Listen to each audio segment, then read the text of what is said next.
ஓடி வந்து காத்திடுவாய் தாயே.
நம்மளை பார்த்தால் அனிதினம் எனக்கு போஜனை போட்டு என்ன தெரியுமா? எப்படி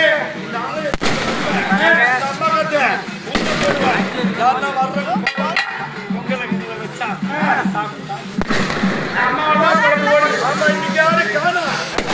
கத்துறேன்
அந்த ஆலயத்தின் மகிமை என்ன வந்து நாம் அறிய வேண்டும் அல்லவா? அப்படியா செல்லலாமா?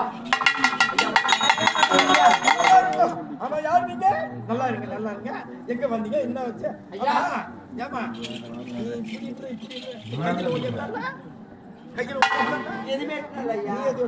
ஐயா உங்களுக்கு என்ன வேண்டும்? பொன் வேண்டுமா, பொருள் வேண்டுமா, என்ன வேண்டும் என்று கேளுங்கள். ஐயா இல்லாமல் வாரி வாரி பொருள் வேண்டாம், பொருள் வேண்டாம்.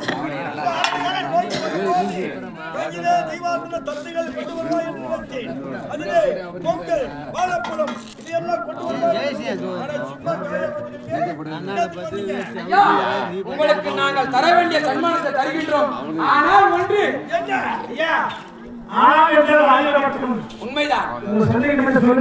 எங்களுடைய சந்தேகம் என்னவென்றால் ஒரு சாமியாக இருந்தால், ஒரு தெய்வமாக இருந்தால் முழுவதுமாக இருக்க வேண்டும். உண்மைதான். ஆமா. சிரசை மட்டும் தெரிகின்றது. இதற்கு என்ன காரணம்? இது எந்த ஊர், எந்த இடம், இந்த அம்மனுடைய விளக்கம் வேணும். இந்த விளக்கத்தை சொன்னால் சன்மானத்தை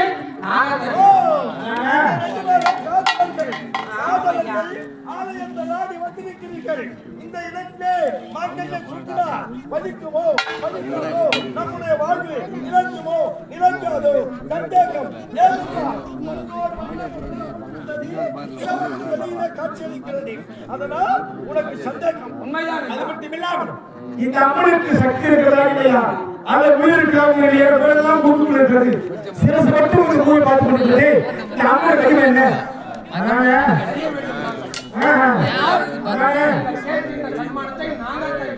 ஐயா, இந்த இடம் எனக்கு வேணும் தெரியுமா? இதுதான் பழமேடு. இந்த பழமேட்டிலே இந்த அம்மனுக்கு பெயர் ரேணுகாம்பாள். பழமேட்டிலே இந்த அம்மனுக்கு பெயர் ரேணுகாம்பாள். ரேணுகாம்பாள். இந்த அம்மன் வரலாறு சொல்லி கேளுங்க.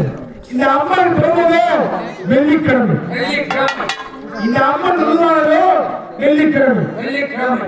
இந்த அம்மனுக்கு நாங்கள் சூடியதோ வெள்ளிக்கிழமை. வெள்ளிக்கிழமை. இந்த அம்மன் பிறந்த பெற்றதோ எல்லாம் வெள்ளிக்கிழமை. வெள்ளிக்கிழமை. அப்பேற்பட்ட வெள்ளிக்கிழமை வாராதோர் இந்த அம்மனுக்கு ஆடுகால போய் சேர்ந்து, அம்மா தாயே பழைய நேரா பரமேஸ்வரி, இந்த அம்மன் இந்த இடத்தை காப்பாற்ற வேண்டும் என்று உண்மையோடு பக்தியோடு இந்த பூமியை காய்த்து விட்டால் கூடாத கைகளாக கூடும்.